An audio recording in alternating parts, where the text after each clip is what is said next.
আমি আশা করব আমাকে যেভাবে আপনারা গ্রহণ করে নিয়েছেন, আমাদের প্রিয় ভাই হাসনাত আবদুল্লাহকেও আপনারা সেভাবে গ্রহণ করে নেবেন এবং আগামী দিনে একটি সমৃদ্ধ বাংলাদেশ বিনির্মাণের ক্ষেত্রে আপনারা ভূমিকা পালন করবেন। দেবিদ্বার আসনে বাংলাদেশ জামাত ইসলামীর সম্মানিত আমির ডাক্তার শফিকুর রহমানের নেতৃত্বে যে ইসলামী দল এবং দেশপ্রেমিক সমমনা রাজনৈতিক দলগুলোকে নিয়ে যে জোট গঠন করা হয়েছে, সেই জোটের পক্ষ থেকে কুমিল্লা ৪ দেবিদ্বার আসনে এনসিপির মনোনীত প্রার্থী, জুলাই আন্দোলনের সম্মুখ সারির নেতা এবং এনসিপির দক্ষিণাঞ্চলীয় মুখ্য সংগঠক হাসনাত আবদুল্লাহ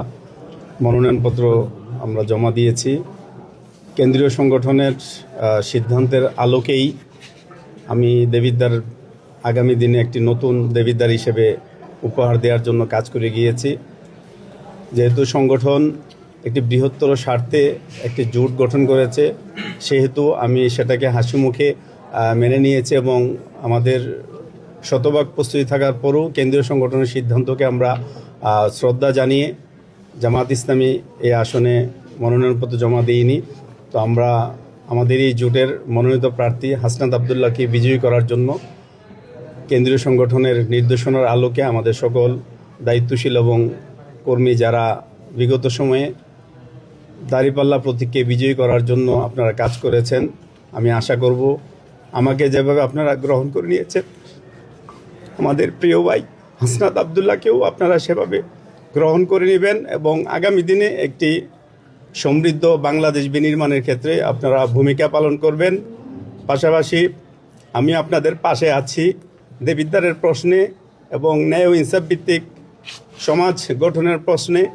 জুলাই আন্দোলনে যে আকাঙ্ক্ষা, সেই আকাঙ্ক্ষাকে পূরণ করার জন্য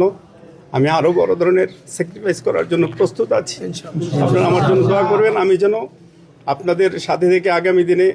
আমাদের এই প্রিয় দেবিদ্বারের মানুষের যে আকাঙ্ক্ষা আমাদেরকে ঘিরে তৈরি হয়েছে, সেই আকাঙ্ক্ষার অংশীদার যেন আমিও হতে পারি, সকলের কাছে সেই প্রত্যাশা কামনা করছি এবং আগামী দিনে দেশ এবং জাতির স্বার্থে ত্রয়োদশ জাতীয় সংসদ নির্বাচন যেন ইসলামের পক্ষে এবং একটি সমৃদ্ধ ইনসাফভিত্তিক সমাজ বিনির্মাণের ক্ষেত্রে আমরা সবাই কাজ করতে পারি, আমি সেই প্রত্যাশা ব্যক্ত করছি। আসসালামু আলাইকুম ওয়া রাহমাতুল্লাহ।